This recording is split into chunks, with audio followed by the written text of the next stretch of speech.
అదే కాకుండా మనకి ఇన్లాండ్ వాటర్ వేస్ కూడా డెవలప్ చేద్దాం. ఇన్లాండ్ వాటర్ వేస్ కింద ఏదైతే అమరావతి నుంచి డైరెక్ట్ పోర్టుకి రావడానికి మనకున్నటువంటి బందర్ కాలువని ఉపయోగించుకుని అవసరమైతే దాన్ని వైడెన్ చేసి డైరెక్ట్గా అమరావతి నుంచి ఏదన్నా ట్రాన్స్పోర్ట్ చేయాలంటే డైరెక్ట్ ఇక్కడ వరకు ఏదైతే మన గిలకలదిండి మీదుగా అవసరమైతే మరొక కెనాల్ని ఆల్రెడీ ఉంది, క్యాంబెల్లిపేట వరకు ఆల్రెడీ కెనాల్ ఉంది, క్యాంబెల్లిపేట నుంచి దాన్ని కనెక్షన్ చేసుకుంటే డైరెక్ట్ పోర్ట్కి కనెక్టివిటీ వస్తుంది.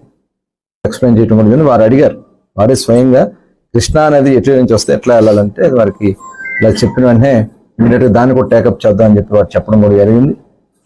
అదే కాకుండా మరి ఈరోజు కలంకారీ కానీ మరి మత్స్యకారులకు, ఎందుకంటే పోర్ట్ వస్తుంది కాబట్టి ఈ షిప్ యాక్టివిటీస్ ఇవన్నీ ఉంటే మత్స్యకారులకి లైవ్లీహుడ్ ఈ పక్కన షిప్ చేపలు అందుబాటులో ఉండవు కాబట్టి వాళ్ళ లైవ్లీహుడ్ ఎక్కడ కూడా డిస్టర్బ్ కాకూడదు. దానికి సెంట్రల్ గవర్నమెంట్ స్కీమ్ ఉంది.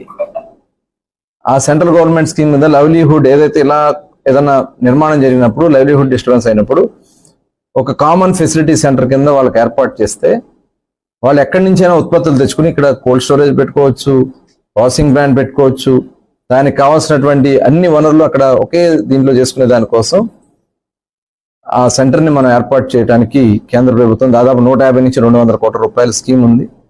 వారికి చెప్పిన వెంటనే రాష్ట్ర ప్రభుత్వం నుంచే దానికి ఇమ్మీడియట్ గా ప్రాధాన్యత కింద తీసుకుని పంపిద్దామని చెప్పి కూడా ఎంపెడాలో ఉంది. ఇది ఎంపెడా నుంచి మనం తెచ్చుకుంటే బాగుంటుందని చెప్పి ఇమ్మీడియట్ గా ఫాలోఅప్ చేస్తాను ముఖ్యమంత్రి గారు కూడా చెప్పడం కూడా జరిగింది.